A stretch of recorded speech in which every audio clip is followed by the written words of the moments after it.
Hi everyone, I hope you all are doing well. This is Radhika here again, and this video is going to be about how to make peace with the other gender. So, if you're a man, this is about making peace with women in general, and if you're a woman, it's about making peace with men in general. And this can also apply to you if you're homosexual or transgender and you identify with one of the genders more than the other. So yeah, I chose this topic because in all the data points that I collected from the people that I speak to, most of the time the problem is if my client is a woman, the problem is with a man, and if my client is a man, the problem is with a woman. And a few times I have had family problem, clan problems, in-law problems, but I'm saying like if it's an individual basis, like two problem between two individuals, it usually goes like this.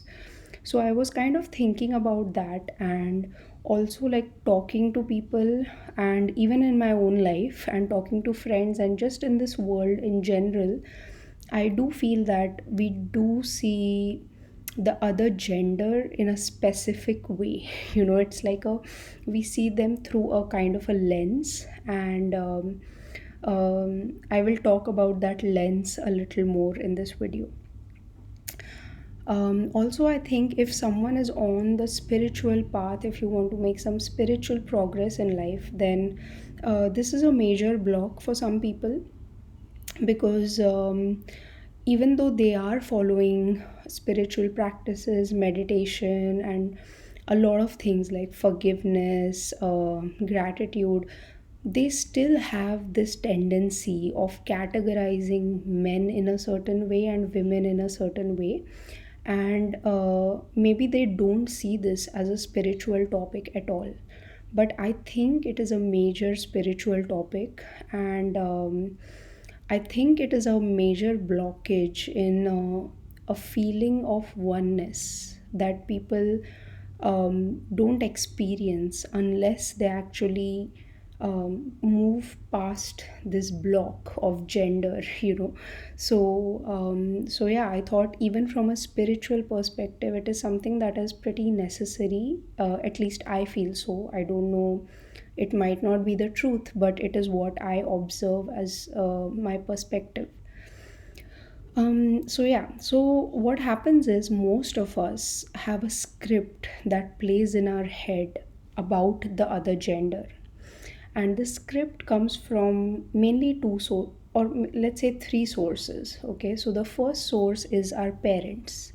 So if you're a woman, um, as a girl, you must have noticed how your mom treats your dad, and how your dad treats your mom.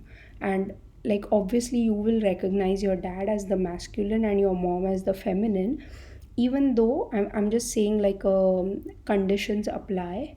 In some cases the mom might have actually been more masculine than the dad, and the dad might have been more in his feminine energies. But let's not confuse it with energies right now. So let's just say you as a girl have observed how your mom treats your dad, and you as a boy have observed how your dad treats your mom. Now, what this does is it gives you a blueprint that you will follow in all your relationships going forward. Unless, of course, your dad was extremely abusive and extremely bad to your mom, and you, as a boy child, decided, I'm never going to treat my wife or whoever that way. So that's a different case. Or if you were a girl and you saw your mom really disrespect your dad or something like that, so that's a different case. But I'm saying in the normal case, where it's a normal marriage with ups and downs, fights, and everything is going on, but still you are, it's like a normal married case, not an extreme abusive case. um, So what happens is you pick up this script from your parents, and the girl especially from the mom. So if you always saw your mom kind of trying to please your dad, or pacify your dad, or just make him happy all the time, you are going to pick up some of these traits from your mom, and this might be extremely subconscious. So it will be hard to discover this, but if you become aware of it, you can actually notice your behaviors a little more. And as a boy, if you saw that your dad always made fun of your mom's intellect, or always in a way deemed her lesser than him, you are probably going to pick up those traits, no matter how much you feel that no, I try to treat my spouse at the same level. Like, I know, like, even though you might have all these ideas of how you treat your spouse, there might be some truth in that you actually don't do that. You treat your wife the way your dad treated your mom, and you might not have liked it as a child, but you still might be doing it. So that is one of the things that we need to see in ourselves, that we do that. That is how we kind of behave in our relationships. Now, the second thing is that the second factor that influences the script in our head is the kind of media you are exposed to, or the kind of culture you are exposed to. So, if you're in a culture where, or if you have seen a lot of media where males are always portrayed in a certain way, you as a woman are going to have a subconscious layer in your mind which kind of categorizes men in that way, or kind of sees every man in that way. And this could also come from the way you saw your dad. You know how the main male figures in your life when you were a child were. You will kind of attribute, or you will kind of see all males from that lens. And similar to that for men, if you watch a lot of movies in which women are always like objectified, or they are always there to like titillate, or like treated in a certain way, a part of your psyche is always going to see women in that way. And you might feel that you are being extremely respectful. You might put on this you might feel that that is not right, and you might put on this other side to you which doesn't do that, but in some part of your psyche you are still doing that. And that comes across in, so all of this comes across in energy, right? It doesn't have to be said, it doesn't have to be written down anywhere, it's all felt. And so that's why this is so important, because all these subconscious behaviors, they kind of create an energy around you, and it affects your energy field. So that's why some people, they just might scream danger to a woman, and the woman might not go close to them. So this could happen. So basically this is the second way, which is that from the collective, from the media, from news, from whatever, from YouTube videos, or from magazines that you read, where always, like, bodies are put on display and all of that stuff is done. You will pick up a lot of ideas, or from Instagram etc. So yeah, so that is the second thing. And the third thing is obviously your own experience of life. Now, you might have had a relationship, and that is obviously also going to affect the way you perceive the other gender. So now what happens is, this script, it keeps playing in a person's mind. And what happens is, over a period of time, uh, it becomes so subconscious in a person that the person does not even realize that I'm thinking in this way about the other gender. So I have met people who are extremely nice people, but when they start talking about the other gender, they are like spewing venom, because they the script is so internalized, and they switch. It's like a switch flips, and suddenly this person becomes like a machine of hatred against something else. And it's usually like towards the other gender. And sorry, I'm laughing right now because I'll tell you why it's funny to me. So yeah, so basically what happens is, we as humans, we have this tendency to fear something that is other than us, right? If you're a man, you will, at some level, you will fear a woman. And if you're a woman, you will at some level fear a man, because there's a difference there, or at least you perceive a difference, which isn't, it's not there actually, but okay, fine, we perceive a difference. So, what happens is, because most of us operate from our ego, which is the Manipur chakra, the solar plexus chakra, we, whenever there is ego involved, there is always a differentiation, right? So I am a woman, you are a man, and so I'm going to differentiate us in a certain way. And I do this too, it's not like we, none of us like are beyond it, but what we can do is we can observe it more in ourselves. And then what happens is, once you create this difference, love can never actually come from the Manipur chakra. From the Manipur chakra, you can do a lot of things. If you operate in the Manipur chakra energies, you can achieve a lot, you can do a lot. But to love someone, you have to come to the Anahat chakra. So the Manipur chakra love kind of looks like this: this person is useful to me, so I love him. I will take care of him because he is useful to me. So that is how love in the Manipur chakra will look, right? But if a person's energies have gone to the Anahat chakra, which is the heart chakra, you can actually experience something which is like unconditional love, that I just love this person because I love them. There's no reason to the because. It's just there. The love is just there. And it's not like, it's obviously, it has its conditions. If it's abusive, you do stop loving that person from a close distance, maybe you move a little apart, but there is still love. There's no, it's not a business transaction where if someone is useful to you, you love them. It's not like that. So what happens is, unless a person actually moves to the heart chakra level, to the Anahat chakra level, you are always going to feel a separation between the object you love and the lover, which is you. But actually, if you move in the Anahat chakra, you will realize there is no difference between you and the thing that you love. It is the same. You both come from the same source.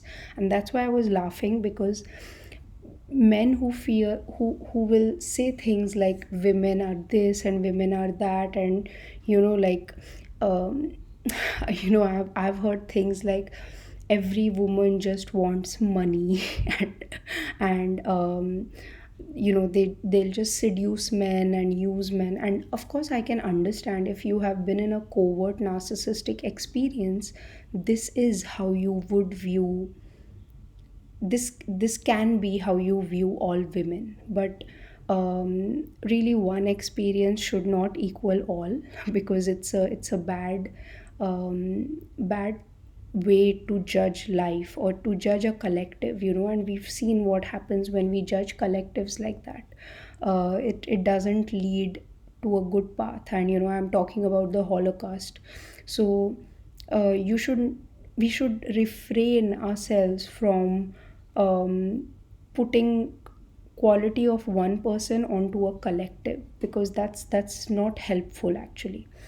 And then about men, I've heard that all men are abusive, or all men are only interested in kind of using a woman for like physical gratification or whatever. And then they are like completely detached and cold. And I've heard all of this in the sessions that I have, and I can totally understand that that is how you would feel when you have experienced this maybe one time or two time or since your childhood. And that is why I am insisting that it is extremely important to detach from that perspective, because when you create that perspective in your mind, and when you are detaching yourself so much, if you are a woman, you are detaching yourself so much from men, and when you're a man and you're detaching yourself so much from all women, you are creating a bigger gap and a bigger resistance. And when you have a resistance like that, unfortunately that is what you call into your life, because what you resist persists. So if you have that script, and if you are kind of creating so much of a difference between you and the other gender, it's going to be that much harder for you to overcome seeing that you two, a man and a woman, come from the same source. And it's like every man has some aspects of a woman inside him, and every woman has some aspects of a man inside her. So if you look energetically, we all kind of have the capacity to have all things. So everyone is everything. If you want to be a certain way, you can be a certain way. You don't have to, you are not fixed in the way you are. You are ever changing. So if you realize this, if you realize the oneness, that a man and a woman aren't really so different. Yes, we have been conditioned to be a certain way, and of course we are born a certain way with the body parts and features that we have. But if you actually raise your energies to the Anahat Chakra, you will realize that everything, all women, all men are a part of creation, no matter how cruel or how kind they are, and everything comes from one source. So, if you have this understanding, it really helps you to lessen that distance between you and all women or you and all men. So, and the second point is, whenever you have this script that is running in your head, like maybe you see a man on the street doing something like spitting or something like that, and you're like, all men, they don't care, or something like that happens in your head, you can immediately catch it there and say that it's not about all men, it's about that man, and every person will act from their level of consciousness. And this is not my statement, it's taken from Kim Eng, who's like Eckhart Tolle's wife. uh, but it's true, every person, man, woman, child, doesn't matter, whoever they are going to act from their level of consciousness. So you will have saints and sinners who are all genders. It will not matter. And it's not like all women are sinners and all men are, you know, whatever. So basically, that's the second point. Whenever this script runs in your head, instead of judging it as a man thing or a woman thing, just judge it as a human thing. It's a human way to behave. It's not about a man or a woman. Yeah, and then yeah, so basically, recognizing these behaviors in yourself is half the battle. And then you have to realize that in this whole script that you have, a very small part of it is actually from your own experience. A lot of it is from A, your parents, how they behave with each other, and B, from the collective, how women are seen or how men are seen, and how a man is supposed to be or how a woman is supposed to be, and all of those things that we pick up from here and there when we are growing up, or even after you have grown up. You still keep on watching movies that portray people in a certain way, or you know so it's it's important to recognize that even in your own script, around 80% of that script must be from osmosis. It's not your own. Maybe 20% of it, yes, is could be from your own experiences of life with partners that you chose, but that's just the 20%. So yeah, that was this video, and I hope you found it useful, and I hope this will give you some tips on how to make peace with the other gender. And yeah, I hope you guys stay safe and wish you all a lot of love and a lot of light. Thank you. Bye.